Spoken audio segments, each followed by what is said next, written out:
Boa noite a todos. Temos hoje connosco o Dr. José Pinto Coelho, presidente do ERCT. Vamos conversar um pouco com ele. Já lhe passo a palavra para ele se apresentar. Vou só aqui dar as boas noites. Boa noite, Dr. José Pinto Coelho. Vou dar aqui as boas noites às pessoas. Olá Irene, boa noite. Já começam aqui com algumas perguntas provocatórias. Olá, Jovial. Boa noite, Jovial. O pessoal é o Paulo que está aqui a fazer a moderação, mas eu agora pus aqui o Jovial. Já aqui uma pergunta provocatória. Curiosamente, eu estive agora estive a tentar aqui falar, estive aqui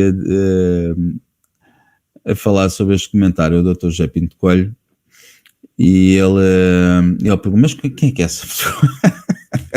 Quem é que é a pessoa em causa? Portanto, só para se perceber que vou pôr aqui o Dr. José Pinto Coelho novamente em direto. Foi abaixo, mas voltou. Eu estava a ouvi-lo com muitos cortes realmente. Sim, agora estou a ouvir. E agora sim, íamos dar início à entrevista. Dr. José Pinto Coelho, tem havido muita gente nos meus canais, nas minhas plataformas, neste momento basicamente é o Telegram, porque é onde não sou censurado, que perguntam onde é que está o ERC, onde é que está o Dr. José Pinto Coelho. O que é que tem feito? Qual tem sido a sua atividade partidária nos últimos tempos? No fundo, explique-nos mais ou menos como é que tem sido a sua atividade política. Sim, eu compreendo a pergunta e agradeço a oportunidade de responder e peço que compreendam a situação. Eu vou muito resumidamente dizer o seguinte: o ERCT, PNR, ERCT é muda de nome do PNR, apenas de nome, visto que tudo o resto se mantém, não houve o menor desvio na linha ideológica, nem nunca haveria. Se houvesse algum desvio na linha ideológica, eu seria o primeiro a sair. E tivemos um percurso, desde como temos no nosso chavão, há 20 anos a ter razão. Sempre fomos o único partido em Portugal, assumidamente, com o regime de 5 de abril, assumir. Todos os outros partidos, de modo ou de outro, sufragam este regime e, portanto, é evidente que nosso caminho é muito difícil. Isto não é estar a lamuriar-me, é apenas a descrever o que é uma realidade. É que estar contra o sistema é extremamente complicado. É lutar sem armas, ou lutar com armas completamente desiguais dos restantes. E, portanto, sempre nos debatemos com inúmeras dificuldades e, desde logo, as maiores dificuldades são as internas, maiores do que as externas. E que dificuldades são essas? São, por exemplo, as pessoas terem medo de dar a cara, não querem comprometer-se. Eu não tenho dúvidas, continuo a dizer, que há dezenas larguíssimas, se não centenas de milhares de portugueses que concordam no essencial com as nossas ideias. Mas as ideias têm de tomar corpo e para isso tem de haver quem as transmita, tem de haver candidatos, tem de haver militantes, tem de haver dirigentes. E nós temos deparado ao longo dos tempos com as pessoas a não se querem comprometer. Isso por um lado. Por outro lado, toda a lógica do voto estratégico e do voto útil tem sido para nós também muitíssimo penalizador ao longo de todos estes anos. É que nós, desde que existimos, estávamos sempre a crescer. Nós chegámos ao nosso melhor em 2015, quando obtivemos 27.200 votos e estávamos a crescer. E já cheirávamos, isso já se sentia, que o crescimento ia continuar, que chegaríamos ao patamar de 30.000 votos, não nas eleições de 2019, mas em futuras eleições, se calhar elegíamos um deputado. Isso era o nosso caminho, que estava a ser corrido.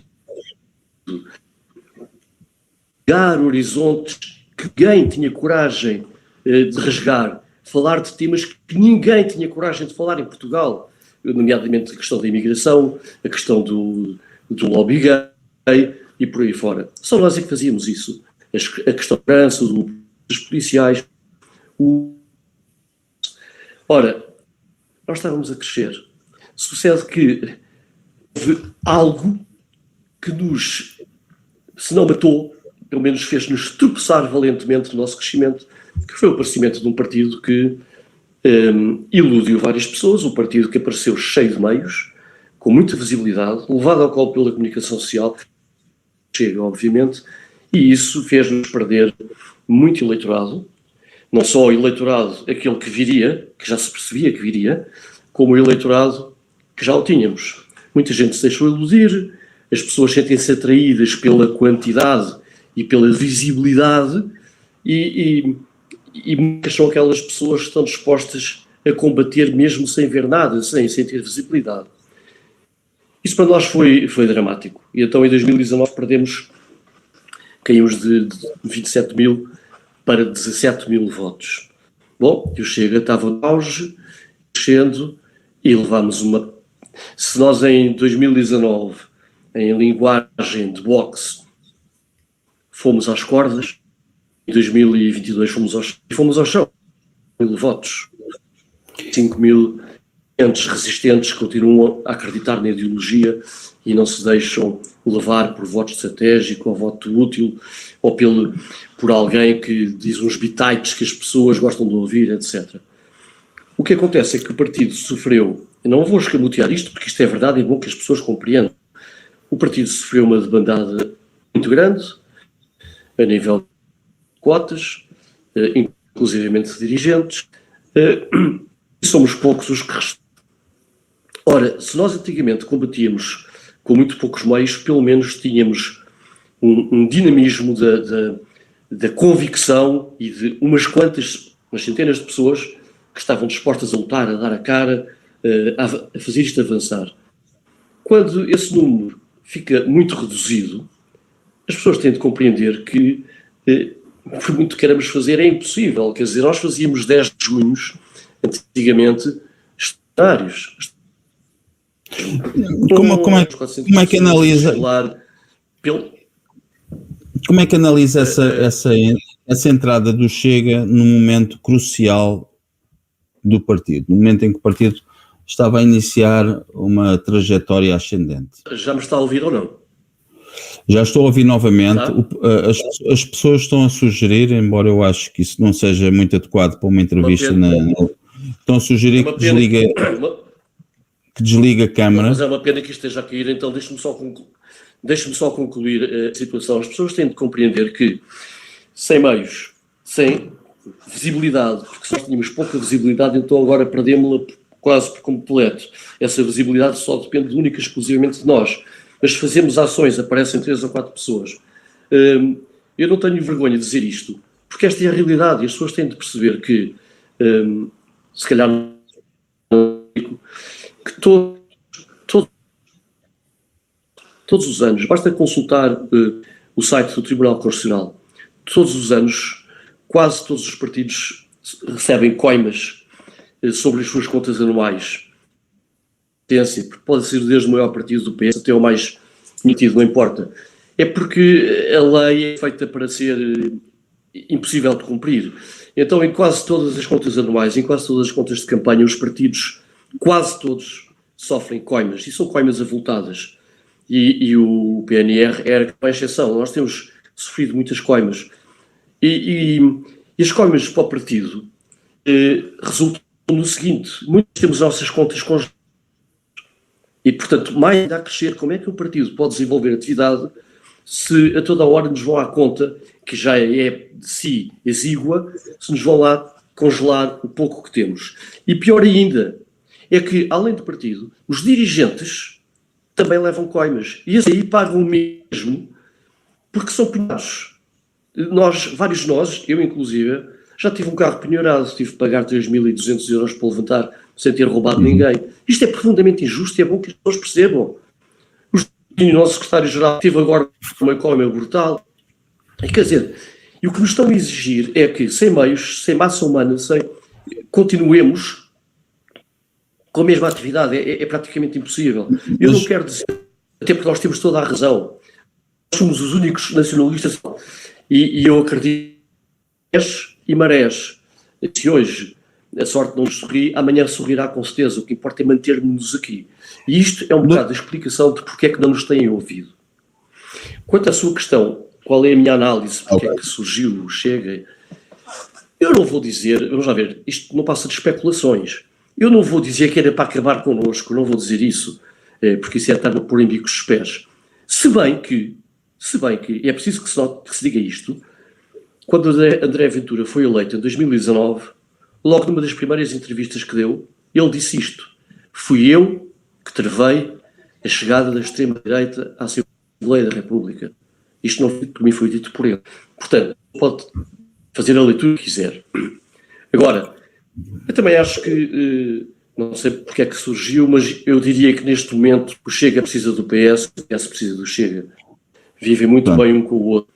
O PS precisa do Chega justamente para não ter de rivalizar em maiorias absolutas ou maiorias muito confortáveis com o PSD. O Chega precisa do PS para poder explorar o ódio ao socialismo, que é perfeitamente natural que exista, porque o PS é verdadeiramente odioso e o Chega cresce muito à conta do... É uma espécie de uma válvula de escape que o sistema criou, porque aquilo não é um partido antissistema, é um partido de oposição controlada que o parceiro não faz de conta. Eu digo e continuo a dizer, o único partido que é verdadeiramente antissistema é o ERGT, não há mais nenhum. Isso tem um preço. As pessoas têm de perceber que isso tem um preço. É sermos completamente de comunicação social. Há um banimento, sempre houve, e cada vez mais acentuado ao ERGT. Quando falam de nós, raramente é só para ir esbalhar, para dizer mal. E pronto, este é o nosso combate. Eu ia mesmo perguntar a seguir, já fez referência, acabou por qualificar o Chega de oposição controlada, eu concordo plenamente com isso, e neste momento considero que já não é especulação o facto de considerarmos que o Chega surgiu numa altura em que era preciso controlar uma verdadeira oposição. Parece-me que já não é uma questão de especulação, que é uma questão factual. Em termos cronológicos, sabe que a cronologia é com cada uma. Rui, desculpe interromper. Agora estou a ouvir francamente melhor. Então ponha lá a questão, por favor. Bom, na minha opinião, na minha profissão, a cronologia, ou seja, a sucessão de factos no tempo e as conclusões que se podem retirar de uma determinada sucessão de factos no tempo têm importância, e as conclusões são quase factuais. E, portanto, eu concordo plenamente que o Chega surgiu com uma função, e considero que é mais sólido do que uma mera conjectura, do que uma mera especulação, concluir dessa forma. E, portanto, o que eu lhe perguntava, neste momento vemos que existem vários movimentos neste momento, porque o Chega também está a desapontar o seu eleitorado, houve um desvio marcado, um desvio evidente para a social-democracia e, em alguns casos, para o socialismo. As pessoas, muita gente ainda não percebeu, mas o Chega está, no fundo, está a tirar a maquilhagem e está a mostrar a mão vermelha atrás do seu logotipo. E neste momento existem vários movimentos que no fundo estão a regimentar descontentes do Chega.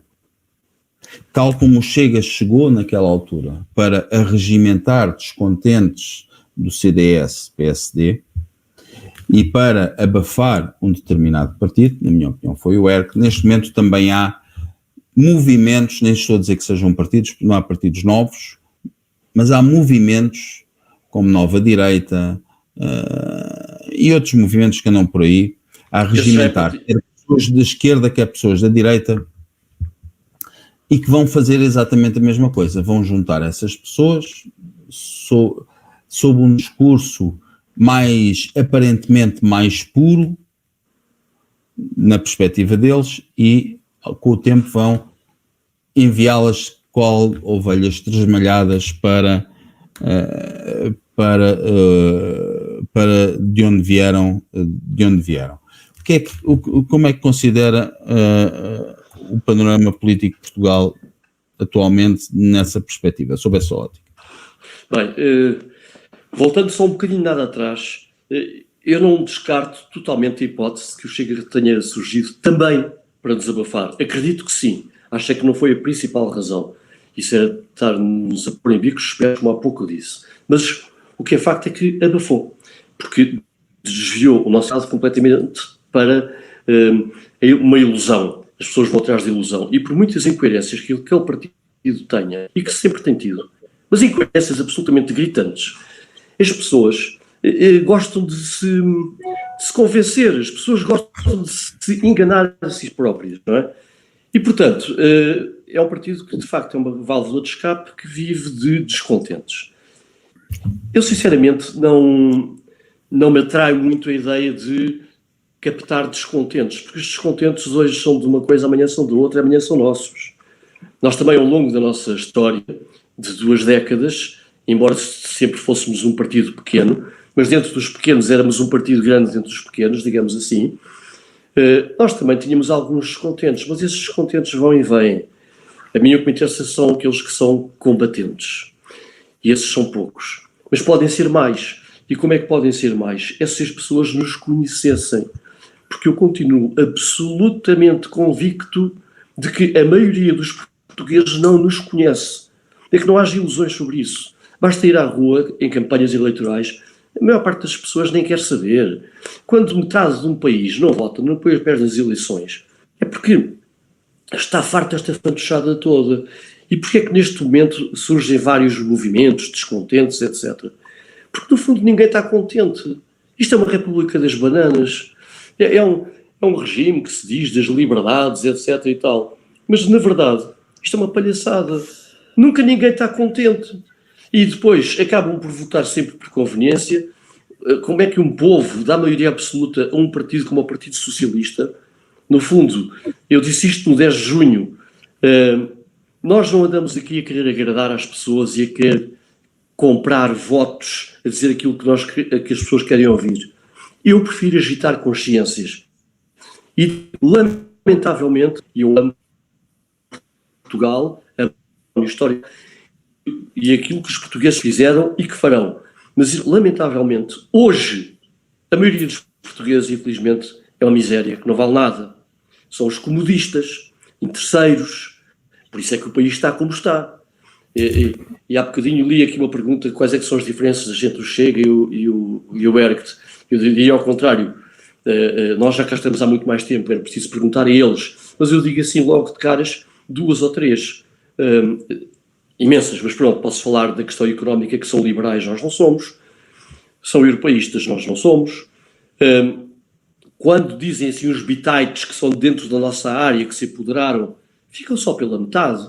Não têm coragem de ir até ao fim. Nunca na vida aquele partido se falará como nós contra a maçonaria. Porque todos esses partidos que estão na Assembleia da República têm maçons lá dentro, porque senão não estavam lá. E o ERC tem maçons? O ERC tem maçons? Não, e se tivesse só... Não tem, porque já não é atrativo para os maçons. E depois, se tivesse, era logo corrido ao pontapé no dia seguinte, não tinha dúvidas. Não, é uma pergunta importante para quem está a ouvir. Nós temos um asco absoluto à maçonaria, que é uma víbora que opera nos bastidores e que manipula tudo e que governa nas nossas costas e que está em praticamente todos os partidos. Eu até dou de barato e admito que não haja na extrema-esquerda. Admito que não haja, mas não... Agora, os partidos do grande centrão, PS ou Chega, estão pejados deles. E também eles nunca falarão contra as greves, nem contra a atividade criminosa dos sindicatos. E nós não temos problemas nenhums em dizer. As greves minam o país, são um cancro nacional. A atividade criminosa dos sindicatos manipulados por partidos políticos só causam dano ao país. E por aí fora, porque eu poderia aqui elencar um imenso rol de questões que ninguém tem coragem de falar como nós. E mesmo aqueles temas que alguns já se querem apropriar ou querem começar suavemente a falar, como a questão, há bocado vi aí, da substituição populacional, Meu Deus. Já lá vamos. Ok. Já lá vamos. Eu antes de entrarmos nesse assunto, eu estou aqui a olhar para os comentários. Nós conseguimos perceber o receio que provoca um determinado programa pelo tipo de comentários que são feitos. E este programa está a ter, pela audiência, a audiência que não está nada má para um canal que foi feito há 4 ou 5 dias, está a ter um conjunto de agentes provocadores extremamente muito, muito grande. Está a ter uma percentagem enorme. E, portanto, isso permite avaliar o receio e a importância que tem esta entrevista. Bom, mas eu antes de entrarmos nos desafios que se deparam a Portugal e aos portugueses, queria-lhe fazer uma pergunta, porque acho que é uma pergunta que constitui um pressuposto. E vou-lhe fazer uma pergunta que tem numa ótica puramente teológica. Se bem que tenha repercussões políticas muito importantes, mas agora a pergunta é estritamente teológica. Na sua opinião, os judeus são o povo escolhido de Deus? Foram. Não é na minha opinião. Está na Bíblia. Eu sou católico, acredito nas Sagradas Escrituras e, portanto, está na Bíblia. Foram. Mas também é preciso ver que foram os judeus que mataram Jesus Cristo. Portanto, o facto de terem sido escolhidos não significa que estejam sempre abençoados. E hoje o povo de Deus são os católicos, são os cristãos. Portanto, não, os judeus nem sequer acreditam em Jesus Cristo, portanto, são completamente fora disso. Embora isto não seja... Eu falo de política, não falo de religião, nem estou mandatado para tal, mas enquanto cidadão, se me fazem essa pergunta, eu respondo, porque eu não fujo às questões e nem paninhos quentes. Os judeus foram escolhidos, mas foram quem traiu Jesus, quem traiu Deus. Pronto. Muito bem. Se calhar já iremos voltar um pouco à questão dos judeus, depois falarmos aqui sobre os grandes desafios que se deparam à nossa existência, porque eu espero que não seja impertinente da minha parte trazer este assunto, mas muitas das pessoas que nos estão a ouvir gostariam de ter uma opinião depois sobre a influência dos judeus na agenda que nós estamos a enfrentar. Neste momento, que desafios considera, quais são os maiores desafios que se deparam neste momento perante os portugueses e perante a nação portuguesa? E já vamos ver o que é que pode considerar como nação portuguesa. Bom, eu acho que o maior desafio é sobreviver. Assim como há bocado falei do Erct, que o maior desafio é sobreviver, saber atravessar este deserto até que novos ventos surjam, e por isso estamos cá, e não morremos, não desabamos. O maior desafio para Portugal é sobreviver no contexto de um mundo cada vez mais dominado pela nova ordem mundial, que vai sugar todas as nações, identidades, economias, e que é a maior ameaça que há neste momento e que tem as suas agendas de destruição, sejam elas agendas completamente inventadas, sejam elas agendas exageradas e que são do âmbito científico, mas estão capturadas pela política, das alterações climáticas até às agendas da imigração e da ideologia de género, etc. Tudo isso são armas da nova ordem mundial para destruir tudo o que sejam valores, tudo o que sejam referências nos povos, nas identidades. E assim poderem mais facilmente dominar uma amálgama de gente não pensante, de carneiros e por aí fora. Aliás, a fraudemia teve um papel muito importante nisso. Fazer uma população mundial de carneirada a acreditar naquilo. E atenção que eu não estou a dizer, já disse isto e volto a repetir, não estou a dizer que não tenha havido Covid e que tenha atacado ao princípio com alguma intensidade. Agora, fazerem disso uma pandemia com tantas restrições, uma coisa do outro mundo, como se estivéssemos a falar de ébola, coisa assim, isso foi tudo uma engenharia social. Para sobreviver tem que haver um punhado de portugueses que esteja disposto a ir à luta até ao fim contra o pior inimigo, que é o traidor interno. Porque é precisamente o traidor interno que está a desmantelar este país. Por exemplo, promovendo uma invasão imigrante, que nós estamos sempre a alertar desde há muitos anos, uma verdadeira substituição populacional, que vive da corrupção. A corrupção é um crime de traição à pátria, porque suga o dinheiro, o erário público, hoje e para o futuro, para as futuras gerações, para meter nos bolsos das agendas e meter nos bolsos dos privilegiados de uma classe dirigente, política e financeira. E tudo isso tem de ser dito.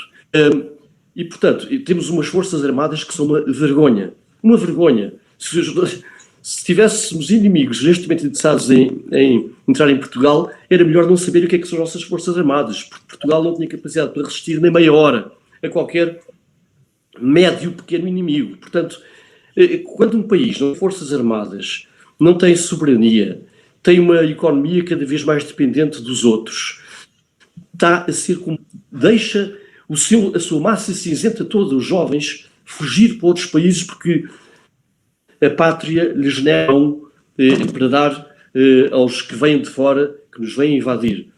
Isto está tudo ao contrário. Está tudo ao contrário. Um país que protege o criminoso e ataca a polícia, e um país onde a justiça não funciona, a justiça é um bem de luxo só para os poderosos, uma pessoa qualquer não consegue aceder à justiça, e a justiça é um dos principais setores da nossa existência que está capturada pela maçonaria. Portanto, qual é o maior desafio de Portugal? Para mim, o maior desafio era acabar com este regime. Nós não podemos, infelizmente, não temos capacidade para isto, mas Portugal precisava urgentemente de uma revolução, e de uma revolução a sério, porque senão não vamos a parte nenhuma. Agora, como é que se soluciona isto? Eu tinha só uma solução, era as pessoas todas votarem no ERC de caramba. Era termos 2/3 da Assembleia da República e rasgar esta Constituição e fazer uma Constituição nova. Não há outra maneira. Não há outra maneira. Antes de irmos a esse ponto, fez referência agora à substituição populacional, que me parece que é, nos últimos 4 anos fala-se muito em evidências, e as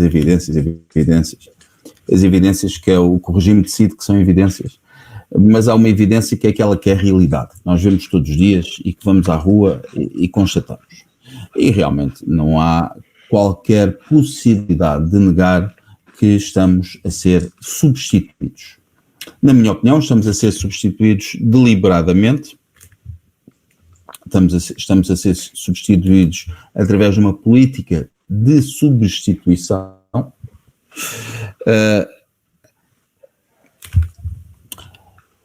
E um dia vamos ter que pensar nestes assuntos. Um dia, se nós recuperarmos Portugal, vamos ter que pensar nesses assuntos e é melhor começarmos a pensar já. Qual é a ideia em termos de política de estrangeiros, de imigração do ERC? Quem é que poderia ser um imigrante em Portugal? Pronto, para responder diretamente a essa questão, que é o que importa são as soluções, deixo só fazer o artigo daquilo. Nós há muitos anos temos vindo a ser invadidos por imigrantes. E com toda a invasão imigrante vai-se tornando mais visível de modo exponencial. Quando nós começámos a falar disto há 20 anos, as pessoas chamavam-nos exagerados, radicais, têm má vontade, cá em Portugal há esse problema, lá fora tudo bem, mas cá não há. E nós sempre dissemos, pois, mas lá fora, antes de haver o problema, também não havia. E a verdade é que hoje em dia, em Inglaterra, várias câmaras municipais têm como mayor, ou seja, o presidente da Câmara deles, muçulmanos à frente. É uma dor de alma ver o que se passa em Primeiro-Ministro. Países. É uma dor de alma. Mas nós também temos. Bem, mas se bem que ele é... Bem, mas atenção, mas aqui também não vamos ser... Temos que ser realistas. Ele era do tempo do Portugal imperial. Portanto, aí há uma diferença. Não é uma invasão recente. Mas não vou por aí. O que importa é que nós estamos a ser invadidos, mas claramente invadidos. E os sucessivos governos, de se empenharem em políticas de natalidade de portugueses, não. Querem combater o envelhecimento demográfico, importando mais e mais e mais imigrantes não qualificados e deixando de fugir os nossos, a nossa massa cinzenta, sobretudo juvenil. Ora, isto é uma realidade. Hoje em Lisboa, a maior parte dos habitantes de Lisboa já são estrangeiros, já não são nacionais. Os nacionais foram escorraçados da capital. É a maioria. Ainda ontem tive a responder a uma questão do Polígrafo, porque o Polígrafo foi à nossa página no Facebook e viu um pequeno texto sobre substituição populacional e perguntava onde é que nos baseávamos para citar os números tais e tais e tal. E eu respondi dizendo onde é que nos citamos, onde é que nos baseamos, mas que o que nos importa muito mais, e isto é muito importante, não é esgrimir números que podem ser apresentados ao gosto de cada um. O que nos importa são as evidências que nos entram pelos olhos dentro. São as percepções que são absolutamente indesmentíveis. Eu estou-me nas tintas se é 5,4% ou se é 8,1%. Estou nas tintas. O que são as percepções? E uma pessoa vai ao centro histórico de Lisboa, à Baixa, e aquilo é assustador. É uma fauna do pior. Para já, quando falamos em estrangeiros, em turismo, aquilo é um turismo miserável, um turismo de pé descalço que não interessa a ninguém. São igualmente horríveis, como os que lá habitam. Depois é só tudo lobbies gays, é parelhas de lésbicas, parelhas de homossexuais. Aquilo é uma vergonha, aquela Baixa. O comércio é todo dominado pelos indostaneses. E, portanto, estamos completamente invadidos. Não há... E o que fazer a essas pessoas? Um dia que o ERC esteja no governo, o que fazer a essa gente? Correr com eles. Portanto, a questão é, vamos começar pelo princípio. Já, quanto mais tempo passa, pior é. Mas, primeiro, a nossa lei de nacionalidade... Eles alguma vez poderão ser portugueses, na sua opinião? Nunca serão. Mesmo que tenham uma certidão de nascimento, poderão ser portugueses? Não podem. Eu vou explicar. Não. Nós defendemos uma lei de nacionalidade que não é a que impera em Portugal. Aqui qualquer um que venha cá... Desculpem, eu tenho que falar assim. Qualquer interesseira que venha cá parir tem logo um filho que é português e venha cá já grávidas para ter filhos portugueses. Não, isso é o regime legal, é assim que funciona. É uma coisa absolutamente inacreditável. E, portanto, para nós isso não existia. Só é português quem é filho de português, ponto final. É chamado jus sanguinis. Não é português porque nasce cá. Não é português porque vem para cá e pede nacionalidade ao fim de X anos. Não é, nem nunca será. E, portanto, nós... defende uma nação étnica. Tem que ter... Étnica, atenção, há dois pilares fundamentais. É a etnia, mas não só a etnia. Há uma coisa que é fundamental, que é a cultura. Mas não pode ser só a etnia. Aí vamos a um ponto que é muito criticado por muita gente que está aqui, que é do lusotropicalismo, que está a permitir a entrada de brasileiros dos lugares mais horríveis do Brasil? Eu vou esclarecer. Eu aceito essas críticas, não concordo com elas todas e explico já porquê, mas pronto, compreendo que haja pessoas que tenham essa visão. A minha não é essa. Então, só para concluir, mudávamos a lei de nacionalidade e quanto à lei de imigração, só vinha para cá quem realmente fosse ocupar algum lugar para o qual não houvesse oferta, porque infelizmente nós tínhamos de mudar tudo, tínhamos de mudar a questão do subsídio da dependência, porque também há muitos portugueses que querem viver do subsídio como forma de vida. Tínhamos que mudar as leis laborais, tínhamos de mudar as cargas fiscais e tudo isso para que o país voltasse a produzir e que fossem portugueses a sentir-se motivados para trabalhar e não para estar a viver de subsídios. Bom, mas isto só para dizer que, então, só entrava em Portugal, primeiro, quem partilha da nossa cultura. Nós não queremos cá pessoas do Hindustão, nem pessoas da África. Para quê? Não partilham da nossa cultura. Tem que ser pessoas que partilhem de uma civilização chamada ocidental, civilização cristã. Mesmo que não sejam praticantes, não é por aí que eu estou a falar. Há uma civilização chamada ocidental. Esses, se tiverem emprego, se vierem contribuir, se vierem ser uma mais-valia, claro que sim, toda a vida houve imigração.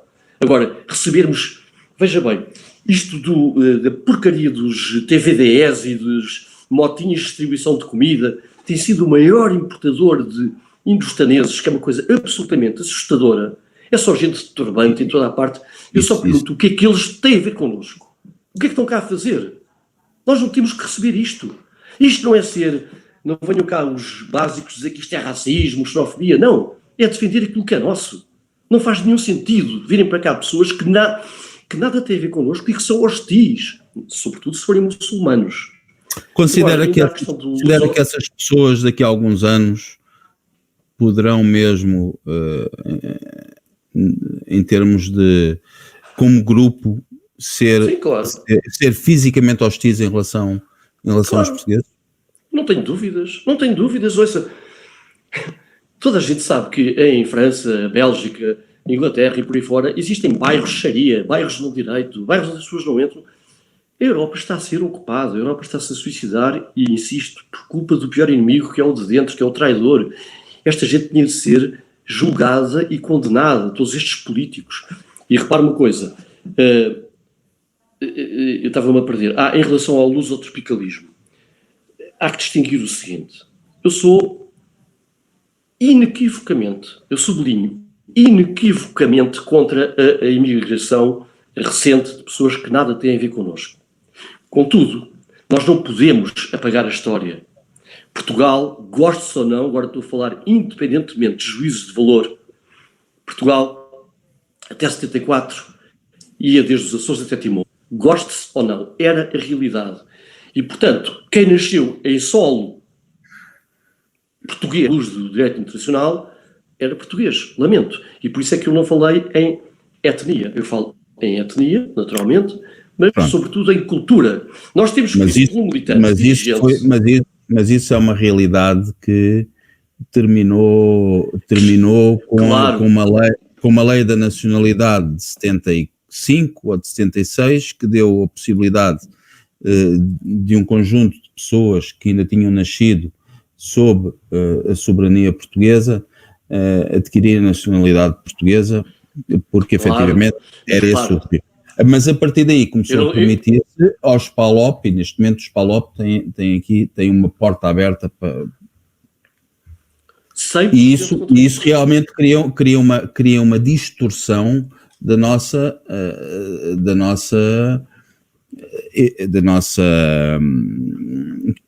nossas características como povo. A nossa identidade, sim. Identidade genética e biológica. Rui, eu quero esclarecer os nossos ouvintes que sou 100% contra essas entradas e invasões pós perda do Império. Agora, por exemplo, nós temos no ERGT, e aparece frequentemente, um dirigente, que é o Jorge Vítor Torres, que é preto. Sim, eu conheço o Jorge Torres exatamente. E gosto de Jorge Torres. É portuguesíssimo dos pés. Pois, o Rui conhece dos pés à cabeça, porque partilha da nossa identidade, da nossa cultura, da nossa matriz cultural, e é português dos pés à cabeça, é português, muito mais português do que muitos brancos que são traidores. Portanto, vamos deixar isto claríssimo. Uma coisa é aqueles que eram portugueses até à data de 74, 75, quando puderam optar. A partir daí, fechava-se a porta, não tenham que vir para cá. E temos que ver que nessa altura esse era uma minoria em comparação com a população portuguesa branca. Claro que sim, e hoje em dia continuam, eles ainda não morreram, muitos deles estão vivos e têm filhos, mas isso é residual.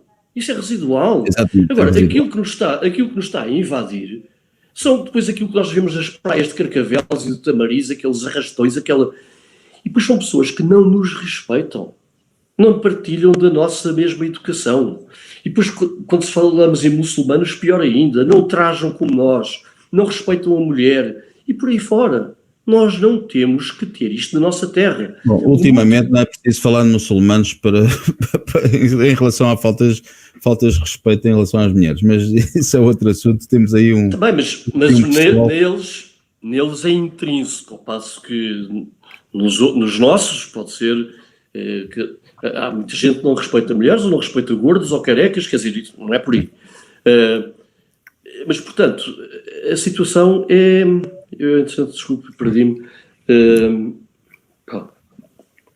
Passou, esqueça, não faz mal. Então pronto, então portanto, que isso que isso fique esclarecido, não nos interessa que venham para cá, os palopes todos, pá. É porque o lusotropicalismo do Chega é muito diferente daquele que está agora a defender. Não está a defender, na minha opinião, o Dr. José Pinto Coelho não está a defender um lusotropicalismo, está a defender um respeito por pessoas que nasceram sob a soberania portuguesa e que era em número muito residual em relação à população portuguesa. Precisamente isso. O Chega hoje em dia... Coisa. No Chega, eles diziam... O que é que acontece? É que o Chega manda assim umas bocas que as pessoas gostam e pensam, estes gajos são diferentes. Não são, porque eles, em relação à questão da nacionalidade, dizem é preciso, só se pode dar nacionalidade às pessoas que souberem, que dominarem a língua portuguesa. Nós dizemos, não. Até pode saber os Lusíadas de cor. Pode cantar o hino de trás para a frente. Não se dá nacionalidade a quem não é português, quem não é filho de portugueses. Portanto, veja como é que o Chega fica sempre pela metade. Ou seja, endurece um bocadinho as leis existentes. Nós queremos a ruptura total com o sistema. É fazer disto tábua rasa. Tudo o que se passa hoje em dia a nível de leis, de mentalidades, é fazer disto tábua rasa. Nós queremos um Portugal novo, diferente. E, portanto, não nos servem discursos por metade. Tem receio de que o Portugal dos portugueses, que nós temos que considerar portugueses, os portugueses que são filhos de portugueses, que um Portugal dos portugueses neste momento seja um Portugal possivelmente de 7 ou de 6 milhões de pessoas? É o que eu disse ao polígrafo ontem num texto que lhes enviei. Quando se fala em X% de estrangeiros em Portugal, eu digo, atenção, não há X%, há muitos mais, mas é impossível saber. Porque eles assumem como portugueses, pessoas que não são, nem nunca serão portugueses. Eles é que consideram como tal. Então, como nós não consideramos, porque não são, nem nunca serão os Obicoelos e os Mamadus e não sei o quê, nunca serão portugueses. Portanto, eu admito que os portugueses a sério, portugueses de raiz, se calhar são para aí 7 milhões, acredito que sim. Acredito que 15 a 20% da população já seja alienígena. Sim, senhor. Mas a minha pergunta até era outra. Considera que isso é suficiente para ocuparmos o nosso território atual? Termos apenas... Já fomos menos, por isso é que eu estou a fazer... Porque as pessoas, no fundo, hoje em dia estão muito obcecadas com a questão demográfica e de sermos poucos e devemos ser mais.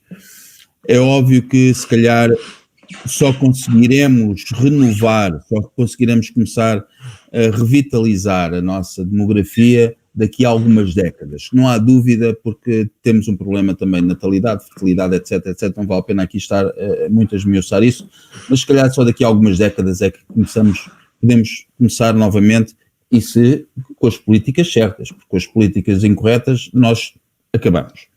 Exato. Mas na minha opinião, eu acho que não devemos ter medo de sermos poucos, mas sermos bons e termos as políticas certas para daqui a algumas décadas começarmos a crescer novamente. Qual é a sua opinião? É exatamente essa, é o que eu penso. Todas as grandes mudanças não se podem fazer de um dia para o outro, isso é impossível, é utópico e é demagógico dizer isso. Qualquer grande mudança, qualquer ruptura custa sangue, suor e lágrimas. Ninguém tenha dúvidas de uma situação dessas e, portanto, as nossas políticas são diametralmente opostas às políticas que têm vindo a ser trilhadas pelos sucessivos governos. E, portanto, não é possível, mesmo em relação à imigração, não seria possível reverter os fluxos migratórios, que é aquilo que nós sempre defendemos, que é a reversão dos fluxos migratórios, ou seja, trazer de volta os portugueses que desejariam voltar à sua mãe-pátria e reverter, mandar embora aqueles que estão cá a mais, que só estão cá a viver de subsídios, a praticar criminalidade e por aí fora. Isso é um processo que demora, não é feito de um dia para o outro, mas é preciso começar. E se começássemos hoje, se calhar daqui a 2 gerações estava o problema resolvido. Quanto à questão de sermos 7 milhões e ser pouco ou ser muito, vamos lá ver. Isso seria acompanhado, todo esse processo, de políticas novas. Enquanto temos políticas como temos, fiscais, que se focam portugueses em impostos e portanto, não deixam o mercado respirar e crescer. Enquanto temos leis, a lei laboral, que é absolutamente castrante, impeditiva de qualquer evolução, enquanto temos um convite ao subsídio baixo, por um lado há o salário mínimo, que é baixo. Há pessoas que preferem não trabalhar, não gastar dinheiro em gasolina, não sei o quê, e viver de subsídios, fazem do subsídio o seu modo de vida. Enquanto houver essa mentalidade socialistoide, é muito difícil e, portanto, connosco tudo tinha de mudar e tinha de haver apoios efetivos à família e à natalidade. Porque hoje em dia é absolutamente heroico ter-se filhos. Com o preço das rendas de casa, com o preço de compra de habitação própria, com o preço do IUC que para aí vem, com os impostos altíssimos, com o preço das creches, com os horários cada vez mais exigentes de trabalho para a mãe e para o pai, é heróico ter-se filhos. E, portanto, era preciso mudar toda esta mentalidade e apostarmos numa pátria que fosse a pátria para os seus, onde se pudesse viver de modo digno e seguro e que não se tivesse sempre a mudar as regras do jogo a meio e que isso gera uma insegurança muitíssimo grande. Bom, portanto, isto aqui não há milagres. A única coisa que é preciso é correr com estes traidores todos que nos têm levado para o buraco. Porque vamos lá ver uma coisa. Goste-se ou não, em 74, Portugal tinha 15% de dívida externa, 15% do PIB. Isto é um caso de estudo.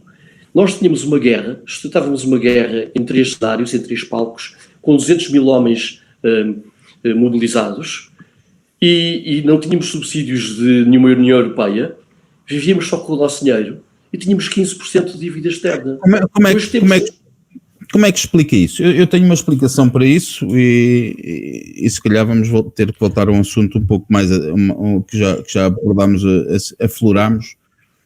Eu explico por várias razões que parece-me que são óbvias. É porque temos um regime que é corrupto e se as pessoas se derem conta de quantas dezenas ou centenas de milhões que já foram pelo cano abaixo na corrupção, nos compadrios, nas trocas, nos tráficos de influência, nas trocas de favores, nos subsídios para a imigração, para isto, para aquilo, para aquilo outro, os rios de dinheiro que se perdem, aquilo que deixamos de produzir para receber esmolas da União Europeia e por aí fora, é evidente que o país não é viável.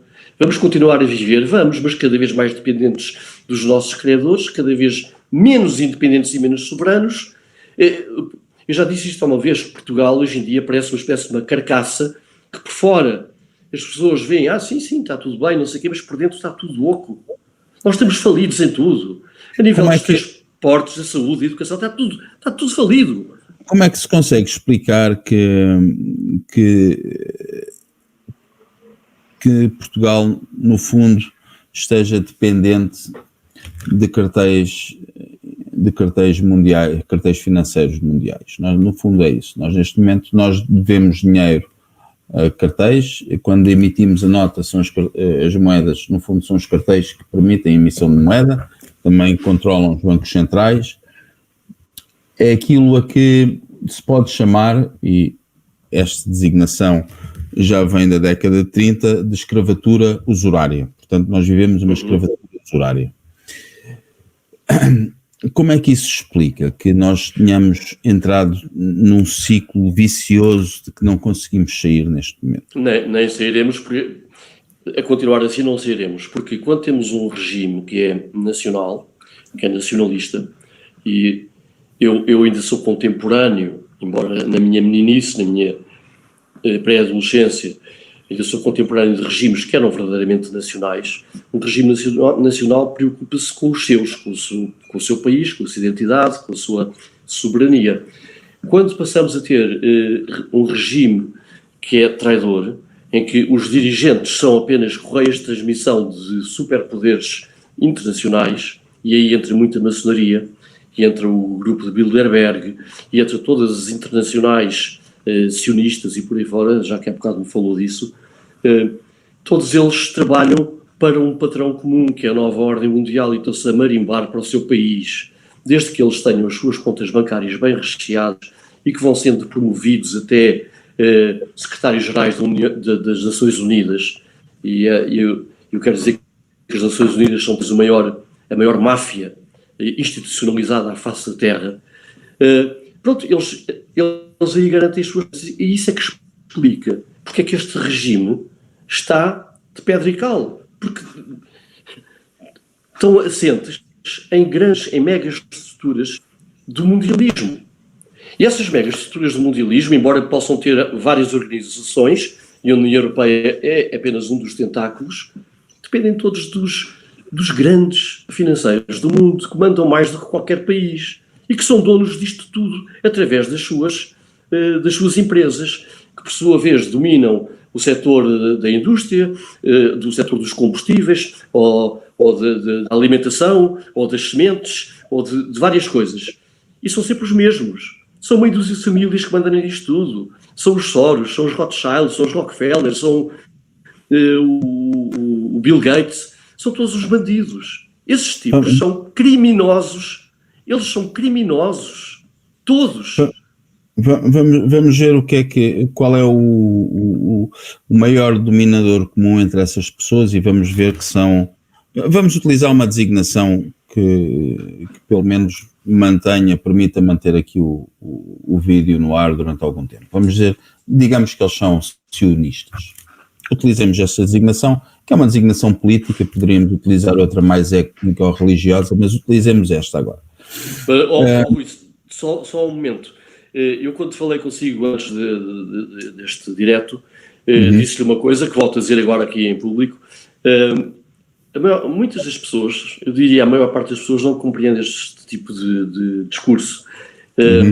E eu fico mais focado, que me interessa mais falar às pessoas naquilo que elas compreendem, que é a questão dos impostos, que é a questão da habitação. E só para dizer que eu não fujo aos temas da habitação, dos impostos, da ideologia de género.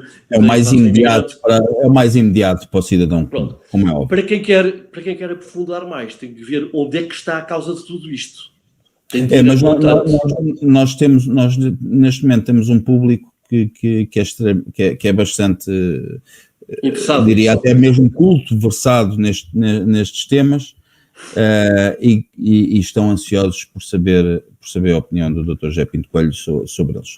No fundo, o que tem vindo a ser defendido e perfilhado em termos de entendimentos, leituras da realidade atual neste momento é que existem duas vertentes. Existe aquela vertente corporativa financeira que também é dominada por sionistas, acabou de dizer alguns nomes, existem muitos mais, e depois existe uma vertente mais religiosa que realmente quer o nosso mal, assente no Talmud, nas profecias do Talmud, na destruição, no fundo, agora não me lembro os nomes, mas que quer que existe um certo ódio em relação... O ódio não é nosso em relação a eles, é deles em relação ao mundo ocidental, que representa, na perspectiva deles, o Império Romano que o mundo ocidental herdou enquanto civilização, a civilização greco-romana, e depois com o cristianismo, posteriormente, que criou uma civilização singular. E que existe um ódio, é mesmo um ódio, existe um ódio de morte em relação a tudo o que é branco, em relação a tudo o que é europeu, a tudo o que é clássico, tudo o que é cristão, e que tudo o que nós estamos a viver, como aquilo que estivemos a falar agora de substituição populacional, insere-se num contexto de extermínio, de genocídio cultural, e se seguirmos o dinheiro, vamos ver quem é que está por trás disto. E as pessoas que nos estão a ver gostariam de ter a sua opinião de ouvir a sua opinião sobre isso, por favor, Dr. José Pinto. Não há dúvida que hoje, e cada vez é mais visível, há um ódio brutal daqueles, que parte daqueles que dizem que são os tolerantes e que dizem que nós é que temos ódio, que temos discurso de ódio. Não é nada, nós só estamos a defender-nos. Há um ódio total ao homem branco, à nossa civilização, àquilo que é normal, que é natural. Já não digo normal, porque normal é norma, e a norma, infelizmente, já está ao contrário. Àquilo que é natural, àquilo que é tradicional e que é secular. Existe esse ódio à nossa história, aos nossos feitos, ódio à existência de sexo masculino e feminino, e agora chamam-lhe género, que é uma estupidez e que é desonesto. E eu só lamento é que muitas pessoas que não pensam como eles utilizam a sua terminologia, ou seja, estão a utilizar a nova língua, que é uma espécie de ditadura da língua. Bom, e não há dúvida que todas essas agendas de extermínio da nossa civilização, e que infelizmente já subiu aos mais altos níveis da própria Igreja Católica, porque é preciso ver que a Igreja Católica, que no fundo que informa o próprio Ocidente, nós, mais uma vez, gostemos ou não, nós não podemos dissociar a identidade portuguesa da cultura cristã, católica.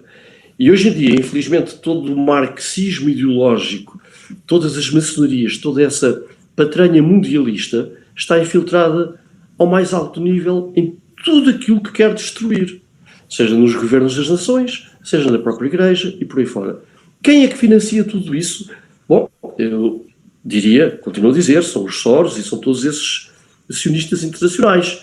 Agora, são os únicos inimigos? Bom, eu não sei. Eu acho que quando há o ódio e o objetivo de destruir a civilização ocidental, há uma grande aliança mundial contra nós. Eu não quero deixar de falar naquilo que considero que é talvez o maior perigo, pelo menos imediato, que são os muçulmanos. E que nós temos sempre a falar disso. É o Islão, que é autêntico inimigo, é verdadeiramente hostil e não devia estar sequer na Europa. Andámos a correr com eles durante vários séculos, desde que eles invadiram a Península Ibérica em 711, demorámos 5 séculos para correr com eles do território português, que veio a ser português, e 7 de Espanha, e não temos agora que levar com eles que entrem aí pela porta grande, aberta com uma passadeira pelos traidores internos, não é? E por isso, quem financia tudo isso já sabe, os grandes financiadores do mundo são esses grandes impérios. Agora, serão os únicos, não sei. Eu não quero entrar por teorias, eu não estou a falar em teoria da conspiração, atenção, estou a falar em reflexões que temos de refletir. São coisas que nós não sabemos, apenas podemos ver que há uma concertação e bem financiada, porque tudo isto que se passa, a comunicação social, as agendas LGBT, as agendas de imigração, as agendas do Islão, tudo isso é tudo financiado por alguém. E esse alguém são esses grandes grupos que falamos. Não acredito que haja outros. Dr. José Pinto Coelho, houve aqui uma pergunta há pouco do Américo Costa, salvo erro, que me parece importante e há pessoas também que gostariam de saber a sua opinião sobre o assunto. Aquilo que nós estamos hoje a assistir, de alguma forma, remete-nos para um contexto histórico do passado, da década de 30, que originou uma reação na Alemanha. Então, nós hoje, se compararmos Berlim de hoje em dia, Berlim, no fundo, acaba por ser o local onde todas estas, no que diz respeito a ideologias de género, de parafilias, de homossexualidade, de pedofilia, etc., que vemos que existe um paralelismo entre o que acontecia na década de 30. Como é que vê o surgimento na década de 30 do nacionalsocialismo? Vê como um ataque a um grupo, um ataque gratuito, ou vê como uma reação de defesa do povo alemão? É evidente, bem, agora estamos a falar de história, e isso nada acrescenta para os nossos problemas, mas pronto. Mas eu, como lhe digo, estou aqui e agradeço o seu convite, não vou fugir às questões, apenas quero frisar que não é esse o âmbito que me interessa. Mas então como é que eu vejo isso? Vejo que é uma reação de defesa da pátria alemã, sobretudo contra a humilhação a que foi votada depois da derrota da Primeira Guerra Mundial. E que toda aquela zona da Europa é uma zona extremamente complexa, mas mesmo muito complexa, que nós em Portugal temos a felicidade na pele, porque somos um dos países com fronteiras fixas mais antigas de toda a Europa. Eu não diria fixas, porque entre Portugal e Espanha sempre houve ali algumas perdas e recordações. Tui já foi nosso, Badajoz já foi nossa, Évora já foi dos espanhóis, quer dizer, houve ali umas indefinições, mas desde há muitos anos temos fronteiras fixas. Agora, na Europa Central, o grande drama de tudo, da Europa Central e mais oriental, o grande drama é que tudo aquilo são estilhaços de impérios que já existiam, o austro-húngaro, sei lá, do Sacro Império Germânico, do Império Romano, são tudo estilhaços de impérios que se desfazem, que se formam, que se aliam, etc. E, portanto, é evidente que, por muito que as pessoas discutam, às vezes todos têm razão. É a mesma coisa que se passa aqui na questão da Rússia e da Ucrânia. Eu acho que existem razões de parte a parte, e não podemos estar a ver as coisas de modo simplista, é preto e branco, os bons e os maus. Aqui não há disso. É muito mais complexo do que isso. E se calhar se estivéssemos na pele de um russo perceberíamos algumas coisas, se estivéssemos na pele de um ucraniano perceberíamos também algumas coisas. Do mesmo modo, na Alemanha, do entre-guerras, quando surge o nacionalsocialismo, há obviamente razões para isso. Não é por um ataque estúpido e só aos judeus que povoavam e que sugavam os povos na Europa Central. Não é só por um ataque estúpido primário, um ódio básico, não é nada disso. Era para fazer ressurgir um país soberano e digno. É assim que eu vejo. Muito bem. E agora que estamos a falar da Alemanha, qual é a sua posição em relação à União Europeia? Nós sempre fomos contra a União Europeia. A União Europeia é federalista, a União Europeia é um tentáculo do mundialismo e que só serve para aniquilar as nações. É a partir da União Europeia que nos entra todas as leis obrigatórias, todo o lixo de leis obrigatórias, que vão desde impostos, ideologias de género e outras coisas que tais. Nós não podemos fazer nada sem autorização da União Europeia. Não podemos sequer nomear gestores para a Caixa Geral de Depósitos sem a aprovação da União Europeia. Portanto, a União Europeia é um corpo estranho, castrador, que de nada nos serve.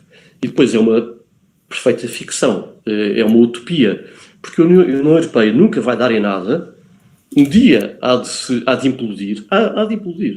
Agora, nós nunca defendemos uma saída imediata da União Europeia porque também não somos malucos. Sabemos que, infelizmente, meteram-nos lá, infelizmente meteram-nos na moeda única e agora não temos condições para sair assim do pé para a mão. Mas, como falámos há bocado, temos é de começar a encetar políticas e ter desígnios nacionais, ter objetivos nacionais, para que se criem as condições para um dia podermos fazer como fez a Grã-Bretanha. Acha que Portugal tem capacidade para ser autossuficiente? Quando eu digo autossuficiente, não é ficar isolado do mundo, porque nós sempre tivemos relações económicas, comerciais com outros países, mas ser autossuficiente, ou seja, ser soberano, plenamente soberano, numa perspectiva industrial, agrícola, energética, pescatória, etc. Não há razão para não ser. Nós não somos, eu há bocado disse que os portugueses hoje em dia, infelizmente, lastimavelmente, são um povo adormecido, egoístas, comodistas, etc.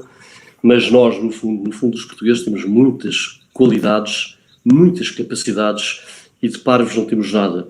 Temos muita massa cinzenta e damos cartas em muitos setores. Basta ver que Portugal sempre foi um país de ponta nas tecnologias da comunicação, por exemplo, na Via Verde, no multibanco, etc, etc.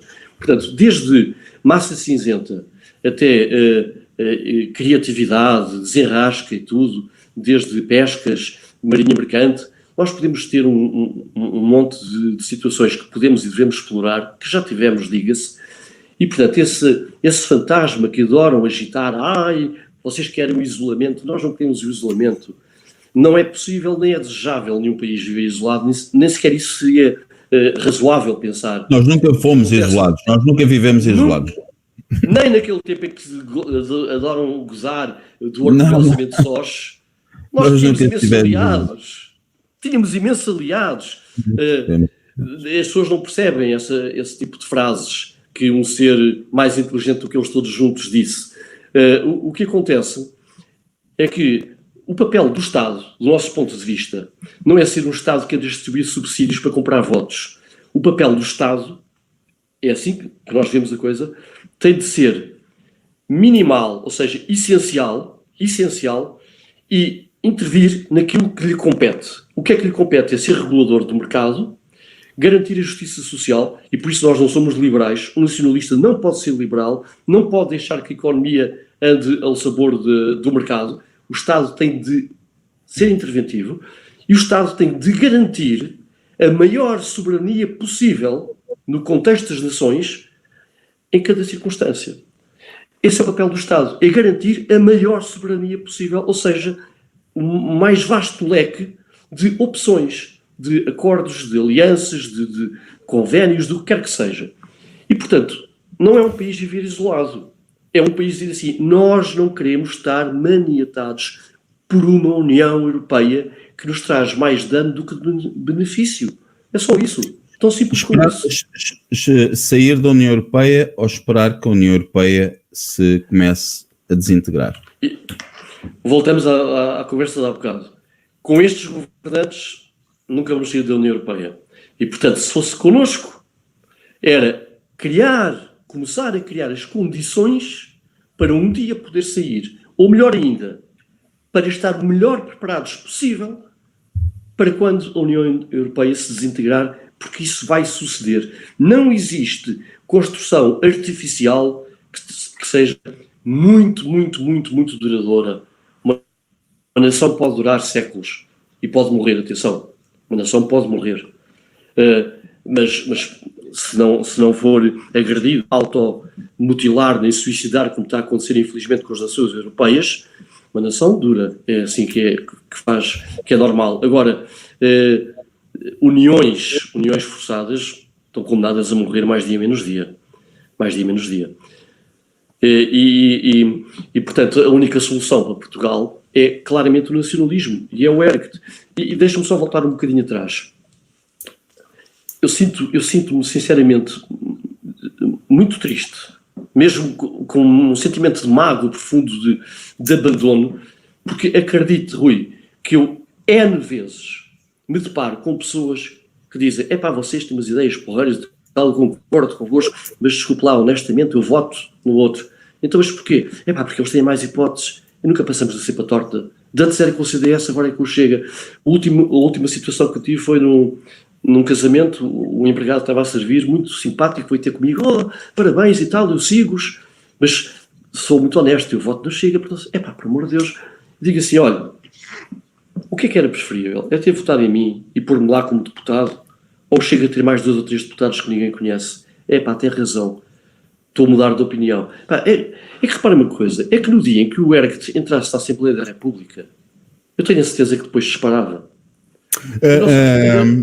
Essa é uma boa questão. Acha que conseguiria manter a pureza do discurso que numa Assembleia da República? Claro. Okay. Ouça, pode-me perguntar assim, como é que eu posso confiar? Então, eu que sempre tive a perder, nunca tive nada a ganhar ao longo destes 20 anos, só perdi tempo, dor de cabeça, cabelos brancos, dinheiro, até amizades, tive muitas desilusões, também tive muitas alegrias e voltava a viver tudo o que vivi. Se eu sempre disse o que tenho a dizer, nunca tive medo, porque é que havia de mudar de discurso quando tivesse a oportunidade? Eles é que iam ter o horror de ver aquele tipo, eu, lá, e dizer que o regime deles é um regime de traição. O regime deles nasceu com uma monumental traição. Aliás, este regime é ilegal, porque este regime foi feito com uma revolução, portanto é ilegal, ponto final, não há nada a dizer. Dr. José Pinto Coelho, um aspecto que na minha opinião é muito importante, que é partindo do princípio de que a prosperidade está diretamente associada à indústria e que a capacidade industrial está diretamente associada à disponibilidade energética. Vemos o caso agora da Alemanha, que está a ter um problema de desindustrialização porque perdeu a energia que vinha pelos gasodutos, sobretudo, e também todas estas medidas suicidas. Que medidas consideraria fundamentais em termos energéticos para Portugal, para desenvolver a nossa indústria, nomeadamente? Como eu disse há pouco, o papel do Estado é garantir a maior independência possível de um país em todos os momentos. E há dois setores que são absolutamente fundamentais, eu estava a dizer, além das Forças Armadas, que são a maior independência possível alimentar, a maior independência possível energética. Nenhum país é totalmente independente, creio eu, em todos os setores. Em alguns setores pode ser, eventualmente, mas para isso tinha de ter muito mais população e muito mais área. Mas, já ver, eu acredito que o Brasil tenha capacidade para ser autossuficiente em inúmeros aspectos, que é um país absolutamente gigantesco. Ou uma Austrália, ou Canadá, etc. Agora, Portugal, pela sua situação geoestratégica, numa periferia da Europa e com uma população relativamente pequena, nunca terá capacidade de ser totalmente autónoma em algum setor que seja. Mas investir na energia, e temos um clima absolutamente fantástico, sol quase todos os dias do ano, nós podíamos ter parques eólicos, parques fotovoltaicos fenomenais, barragens. Portanto, nós aí temos muito por onde explorar na energia. Podemos explorar petróleo. Quer dizer, eu sei que tudo isso é caríssimo e as pessoas vão dizer, onde é que arranja dinheiro? Bom, mais uma vez, se começarmos a ter um desígnio nacional, que é um dos grandes deste regime, ao sabor dos ritmos eleitorais, porque o que eles querem fazer é ganham umas eleições, vivem um ano em estado de graça, depois vivem 1 ou 2 anos a desagradar as pessoas e depois vivem um ano a distribuir benesses para conquistar votos. E, portanto, nunca têm um desígnio nacional. Nós nunca tivemos, desde 74, um desígnio nacional, um objetivo no horizonte. E, portanto, se tivermos, tem de haver um a prazo, pensado em vários, no setor mineiro, no setor solar, no setor de petróleo. Bom, portanto, eu não tenho...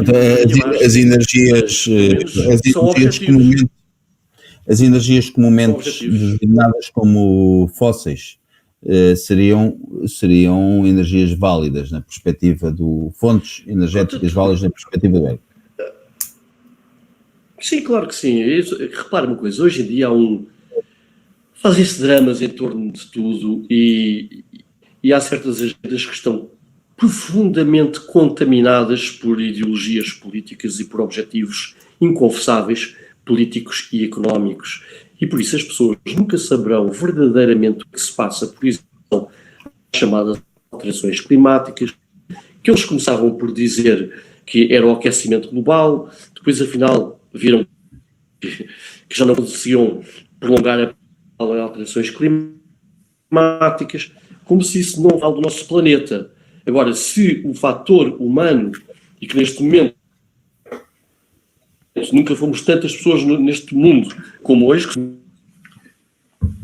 milhões, não quero dizer, são sempre os mesmos negacionistas. Nós não vamos aceitar de uma beijada as patranhas que as agendas encomendadas e a comunicação social nos querem impingir. E, portanto, essa coisa de abandonar Eu pessoalmente não quero ofender ninguém, mas eu detesto carros elétricos. O eletrodoméstico é para estar na cozinha, não é para estar na rua a passear. E hoje em dia há esta pancada com os carros elétricos. Daqui a uns anos vão pensar, afinal, o que é que se vai fazer estas baterias todas? Como é que vai ser? Isto vai poluir, isto vai dar cabo do ambiente. Quer dizer, andamos sempre a brincar. De antes a gasolina era má para subir o gasóleo bom, o gasóleo já é pior. E energia nuclear? Qual é a sua opinião? Sempre vamos sempre depender de energias fósseis. Sempre. Não há cá ventoinhas que possam suprir as necessidades das energias fósseis. Não é possível. Não é possível. Eu queria ver como é que eles punham os aviões todos a andar, todos os dias, há centenas de milhares de voos em todo o mundo. Como é que eles punham os barcos todos a funcionar? Nem o nosso parque automóvel. Pessoas são muito de bocas, pelo ambiente, não sei o quê, mas depois são incapazes de se privar das suas comodidades e do seu consumismo. Isso é tudo uma grande hipocrisia. Então, regressem às cavernas, regressem à natureza. Então, sejam coerentes, privem-se do seu bem-estar. Querem, por um lado, bem-estar, mas, por outro lado, acabar com as energias fósseis e com tudo isso. Impossível. Impossível. E, portanto, nós somos, sobretudo, realistas e não aceitamos agendas de medo, de intimidação das pessoas e de uma coisa que é terrível, que é a ditadura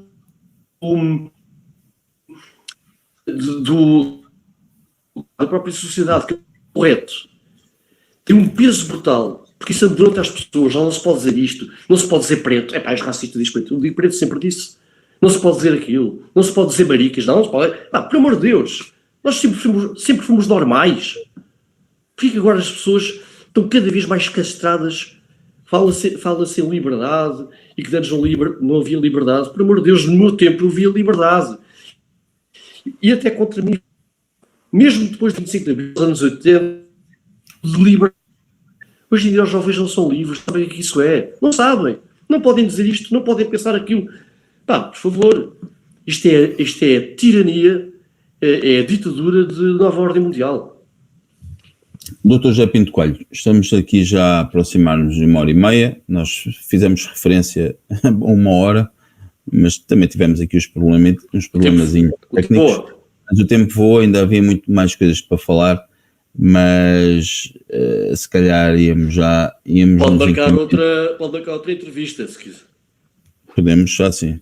Aqui será sempre bem-vindo, Dr. José Pinto Coelho.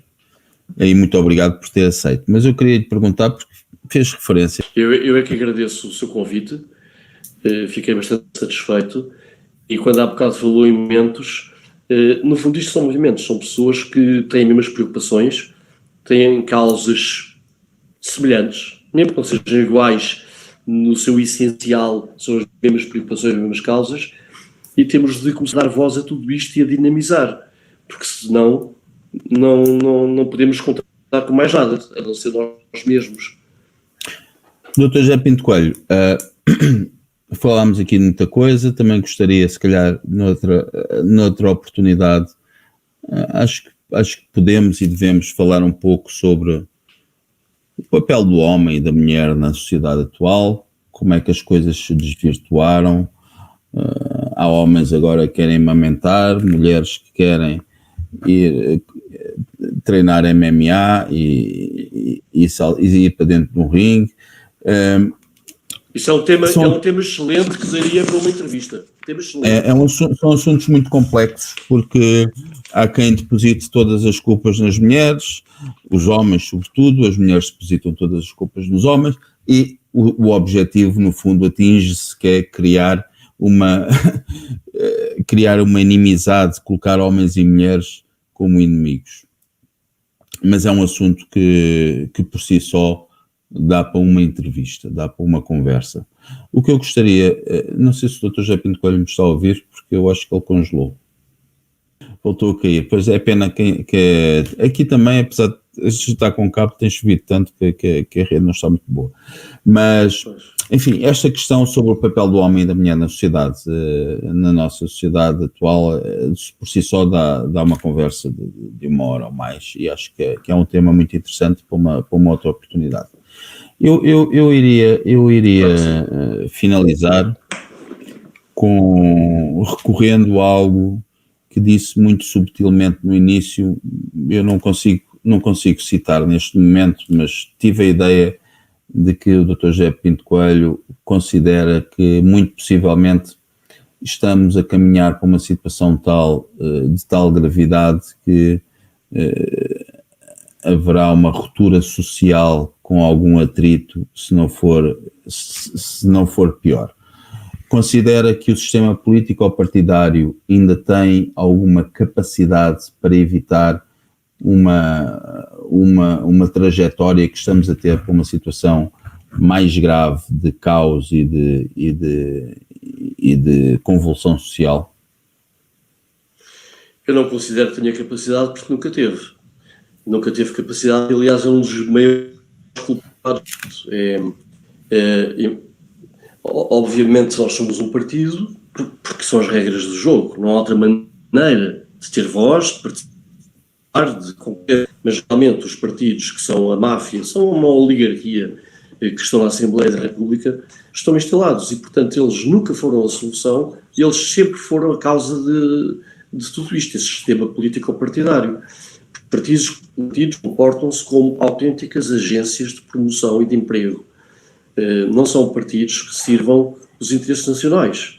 Eles querem é fazer carreira.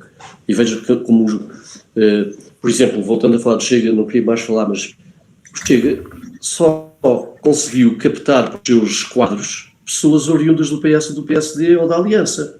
Só. E, portanto, é sempre um jogo das cadeiras, é virar diz que eu toco ao mesmo. Ou seja, de novidade. Não existe verdadeira renovação. O próprio presidente do Chega, penso eu, que veio do PSD, não tenho a certeza. Claro que foi do PSD durante muitos anos. A vértebra dele é social-democrática. A coluna dele, não é a vértebra, é a coluna vertebral, é social-democrata. Portanto, por muito que queira pescar o olho para a direita ou para a esquerda, não sei o quê, ele é um social-democrata, nunca foi outra coisa.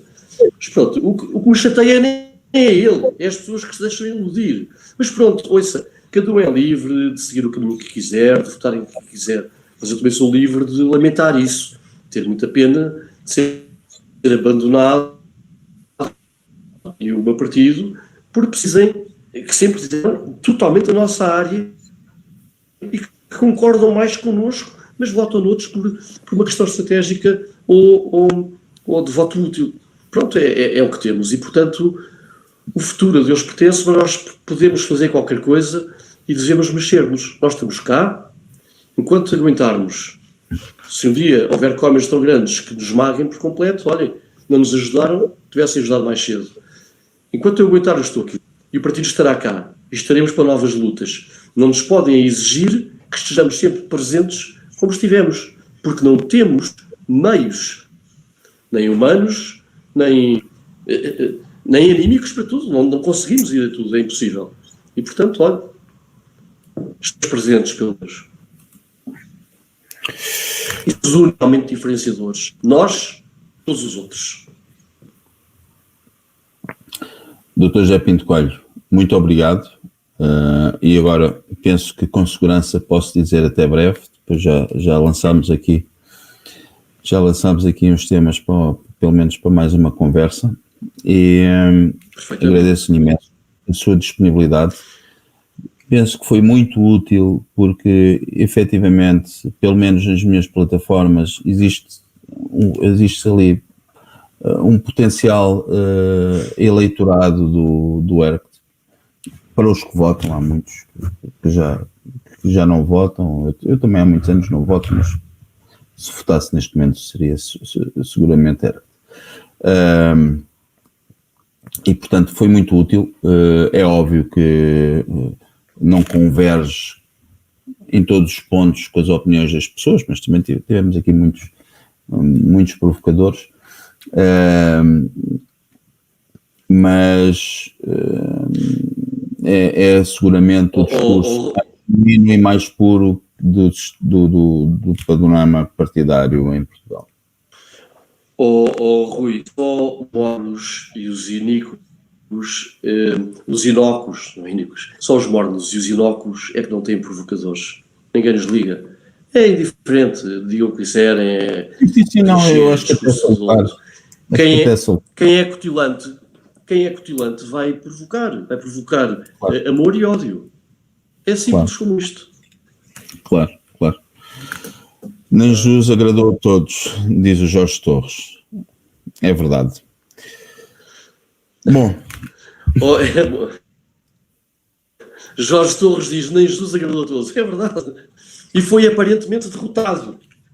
Mas pronto, não vamos agora entrar pela religião. Caro Rui, eu é que agradeço muito o convite. Volto a agradecer aos seus seguidores que sugeriram esta entrevista e estou disponível para todas as entrevistas que quiser, sobre todos os temas que quiser. Não há aqui limites. Qualquer coisa.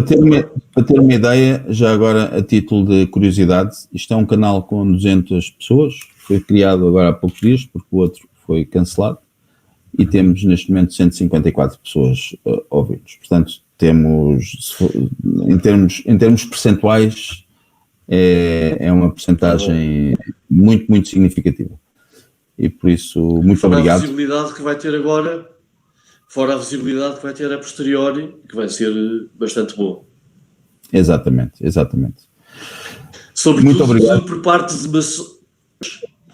jornalistas. Os jornalistas andam aí. Comunicação social e maçonaria. É daí o CIS, andam os jornalistas, andam... Eles andam por aí. E anda também, na minha opinião, muito pessoal do Chega, do partido mesmo. Eu ouço. Tem que ouvir. Muito obrigado. Bom, doutor, muito obrigado. Um bom fim de semana. E já falamos agora aqui nos bastidores novamente. Uma boa noite a todos. Muito obrigado por nos terem ouvido e visto. Ainda bem que isto também tem imagem. As novas tecnologias. E um bom fim de semana a todos. Muito obrigado. Até breve. Obrigado.